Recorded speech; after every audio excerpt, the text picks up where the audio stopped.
Tiene la palabra el senador Eduardo Peta. Gracias, presidente, colegas. Primeramente quiero responder al colega preopinante con relación a si estamos en una situación de indefensión ante un juzgamiento que corresponde previamente al Poder Judicial. Y al primer punto me refiero en que a través de Secretaría General, el hasta ahora senador suspendido Óscar González Daer fue debidamente notificado en su despacho, tuvo un contacto telefónico personal con la Secretaría General como tenemos nosotros cuando recibimos algún tipo de notificación, convocatoria. Eso obra en Secretaría General. Entonces, el senador Óscar González Daer fue debidamente notificado para este acto, para esta sesión, donde tenía que ejercer el derecho, que no es una obligación, es un derecho, que si lo quiere hacer, lo hace, y si no lo quiere hacer, el juicio continúa. En consecuencia, esta etapa está debidamente superada por esta Cámara y garantizamos el debido proceso. En segunda parte, con relación a si el artículo 201 corresponde previamente la intervención del Poder Judicial para su aplicación, quiero señalar a los colegas, si me pueden seguir, en el artículo 201, si tienen su Constitución a la vista, establece como la primera causal para la pérdida de investidura de cualquier senador o diputado la violación del régimen de inhabilidades e incompatibilidades previstas en esta Constitución. Entonces la pregunta es, ¿cuál es la inhabilidad a un senador? ¿Cuál es la incompatibilidad para un senador? Y leemos la Constitución y en el mismo capítulo referente al Congreso de la República, en el 196, ustedes tendrán una descripción pormenorizada de las incompatibilidades. Y en el 197 de la Constitución se puede leer todas las inhabilidades. Y en la violación de estas inhabilidades o incompatibilidades posterior al juramento como senador, entonces sí requiere el previo pronunciamiento del Poder Judicial con relación al numeral 1 del 201, y ahí dice que los condenados por sentencia firme, de pena prevista de libertad, los condenados a pena de inhabilitación, los condenados por delitos electorales. Uno lee una serie de inhabilidades donde sí ahí te exige la Constitución que si vamos a aplicar el inciso 1 del artículo 201, sí corresponde a una cuestión previa o de previo pronunciamiento del Poder Judicial. Pero cuando estamos hoy convocados para aprobar o no el uso indebido de influencias. Primera parte. La pregunta es, ¿hubo uso indebido de influencias? ¿Se ha comprobado fehacientemente estos hechos? No requiere de ninguna intervención judicial y requiere sí de este órgano ante el cual él juró, y es el órgano que lo sanciona en el 190, es el órgano que si renuncia también es el órgano que decide aceptar o no su renuncia, leyendo el artículo 190 última parte, por mayoría simple. Y este es el órgano también que tiene atribuciones para el juzgamiento de pérdida de investidura en relación al numeral 2 del artículo 201 de la Constitución Nacional. ¿Tenemos precisión como colegiado, como cuerpo, con relación a qué artículos le estamos aplicando hoy en su juzgamiento? Sí tenemos precisión. Artículo 201, numeral 2 de la Constitución Nacional. Entonces me parece que estamos haciendo correctamente. Notificado sí, no quiere ejercer su derecho, no lo podemos obligar, no compareció. ¿Está señalado el artículo que vamos a aplicar? Sí. ¿Se probó? Sí también. Acabo de escuchar audios y si quieren vamos a escuchar todos los audios que tenemos aquí, donde se comprueba fehacientemente un tráfico de influencias o el uso indebido de su influencia como parlamentario. Pero como fui designado por mayoría de esta Cámara a representar al Senado ante el jurado de enjuiciamiento, quiero aportar a este pleno cómo operaba el uso de influencias de Óscar González Daer en el jurado por conocimiento directo de los hechos. Primeramente, no tiene el jurado de enjuiciamiento un reglamento que regule el trámite y fue presentado para que se apruebe, pero él no autorizó la aprobación de ningún reglamento que le pueda dar trámites a los expedientes contra un juez o contra un fiscal. También ordenó a su Dirección de Asuntos Jurídicos a no firmar dictámenes, sino que sus dictámenes sean sin firma alguna. Directamente que el dictamen, y voy a dar un ejemplo tomando al colega Pedro Santa Cruz, disculpe que lo mencione, él va a ser el juez. El juez denunciado ante el jurado de enjuiciamiento.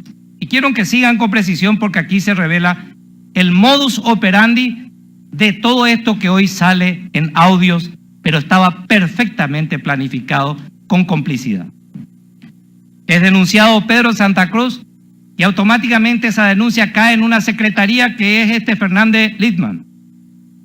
La denuncia él administra, pide algunos informes, algunos oficios, trae y desde allí ya decía, señor Pedro, juez, tengo una denuncia contra usted.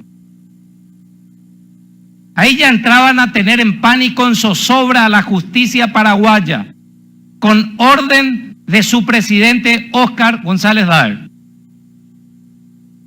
Luego pasaban a Dirección de Asuntos Jurídicos y hacían dictaminar sin firma, por orden de Óscar González Daer, y tenía el dictamen del doctor Cronaueter, que tiene peso jurídico. Y con eso le decían, aquí ya tenemos el dictamen de asesoría jurídica donde se dispone su suspensión, se requiere, se recomienda. Otra presión más sobre el juez Pedro Santa Cruz.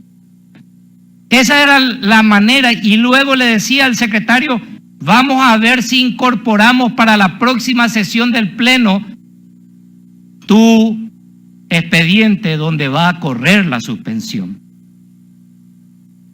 Entonces el orden del día lo marcaba Óscar González Daer con su secretario, si incorporaban o no tratar con los demás miembros del jurado.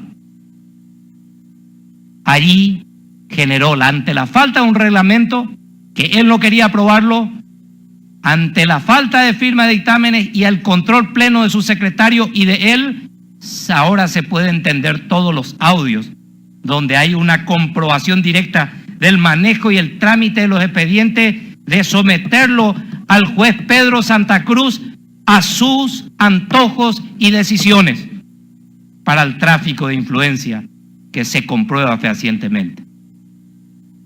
Y es más, cuando tuve la primera reunión en el Pleno, pregunté si las cuestiones administrativas tenían conocimiento los demás miembros y este trámite que hoy le estoy contando a los colegas. Y ministros de Corte escuchar lamentablemente decir, Óscar González Daer no nos daba la palabra, no nos informaba nada, no sabíamos qué se iba a incorporar en el orden del día, le pedíamos información y nada. Él era dueño y señor con maltratos, con gritos, con insultos, haciéndose poner una alfombra roja para entrar, prohibiendo el acceso a otras personas al uso del ascensor, abusando de personas que ayer mujeres, y les digo a las colegas mujeres, ayer mujeres frente al nuevo presidente del jurado y frente a mí testimoniaron ser toqueteadas. Esta es la imagen que estamos defendiendo. Esta es la situación que vive el jurado de enjuiciamiento de magistrados, donde hoy los funcionarios han recuperado la libertad de expresión y comienzan a hablar de grandes cantidades de planilleros. Mandó cortar el circuito interno de filmaciones. Desde que asumió, le llamamos al director encargado de todo el circuito y nos decía, él el día que asumió, dispuso que no se filme nada y no se tenía filmaciones de las personas que entraban y marcaban su asistencia a su lugar de trabajo, y entonces facilitaba a personas que no iban a trabajar y estamos teniendo el listado.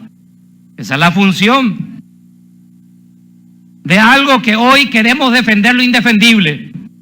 Y estoy obligado como miembro a informar al cuerpo con total objetividad de lo que estamos viendo y lo que estamos investigando dentro del jurado de enjuiciamiento, que no es nada nuevo, que tiene este señor el control desde el año 2003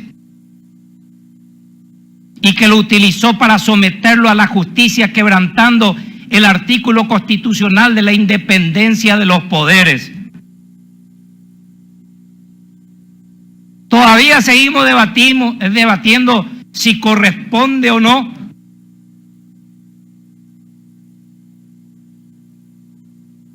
Creo que va a ser muy saludable para la justicia paraguaya que se sanee el jurado de enjuiciamiento de magistrados, que es la puerta de salida de un juez o de un fiscal, la puerta de entrada del Consejo de la Magistratura, de un abogado del sistema judicial, y la puerta de salida del jurado, pero para un juzgamiento con objetividad. Y ahora están hablando en estos momentos fiscales que fueron perseguidos por las radios y están comenzando a informar cómo fueron objeto de chantaje, de sometimiento, y tiraban afuera a los que no se sometían al sistema y a la orden, y le decían al resto de los funcionarios operadores de justicia, si ustedes no se someten al sistema, allí está su destino, el pasillo.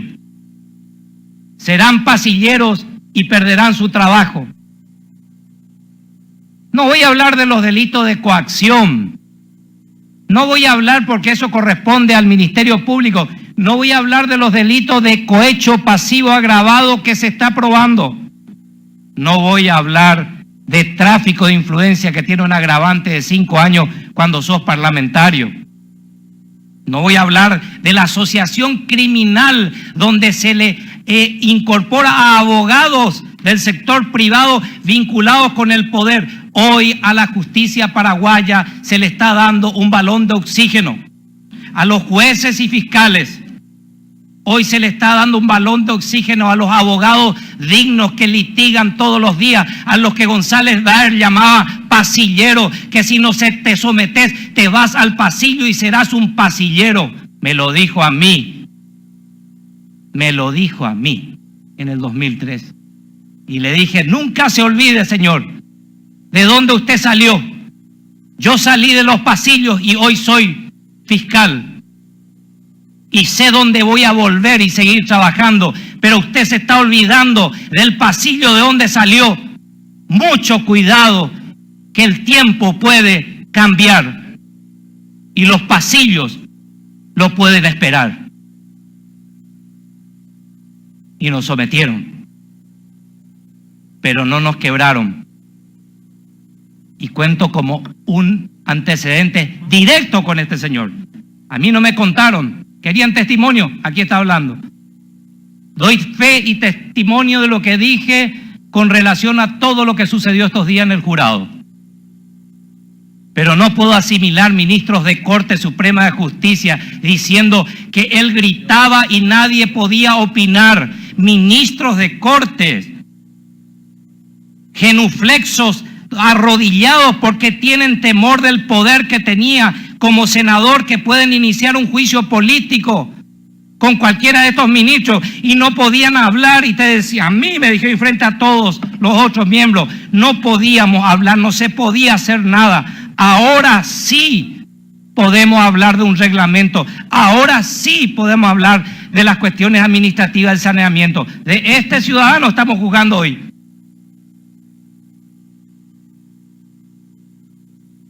¿Querían pruebas? Doy fe y testimonio. ¿Quieren pruebas? Hay audios, pero para montón. ¿Quieren pruebas? Hay expedientes que ya tenemos a la vista, donde las sentencias no relacionan con las denuncias. Hay pruebas donde se suspendió a fiscala, que están en los audios, y la suspensión no se notificaba porque la fiscala se alineó a la orden de Óscar González Daer. ¿Quieren pruebas? Están las pruebas. Y la suspensión ahora se notificó a la Corte, y ahora, y los ministros de Corte que firmaron la suspensión, resulta que no preguntaron, ni siquiera preguntaron en la Corte cuándo llega ese expediente donde tenemos que suspender a la fiscal Jiménez. Anteayer se le notificó a la fiscal Jiménez y recién anteayer se le notificó a la Corte una resolución firmada hace meses y cajoneada, porque en la prueba del audio, que son elementos indiciarios, se vinculan otros elementos de prueba como expediente. Esos sí son pruebas, los otros son indicios que te llevan a otras pruebas. ¿Querían pruebas? Hay suficiente. Este señor no puede estar un día más como senador nacional. Y hoy mi voto y de muchos colegas se dará para que apliquemos el artículo 201, numeral 2, y por el uso indebido de influencia fehacientemente comprobado, pierda la investidura y dejar el 22 de diciembre como un día histórico. Y a no temer, yo no voy a estar más el próximo periodo parlamentario, pero escuché decir a muchos, cuidado que abrimos la puerta del infierno, porque mañana en el próximo periodo legislativo, donde podamos ser grabados, como si fuera que es un uso y costumbre, el tráfico de influencia en muchos, mañana perdamos nuestra investidura por dejar un precedente. Seamos sinceros, el temor para tratar la pérdida de investidura es no dejar un precedente que mañana puedan perder otros la investidura en próximos periodos parlamentarios. Y hoy, 22 de abril, 22 de diciembre, es el día histórico que vamos a dejar un precedente para que los futuros parlamentarios se cuiden de no caer en esta causal. Y se abre la puerta del infierno contra la política corrupta, pero se abre la puerta del cielo contra la política ética del deber ser y de los valores democráticos y republicanos, y esto es saludable para la República del Paraguay. Muchas gracias.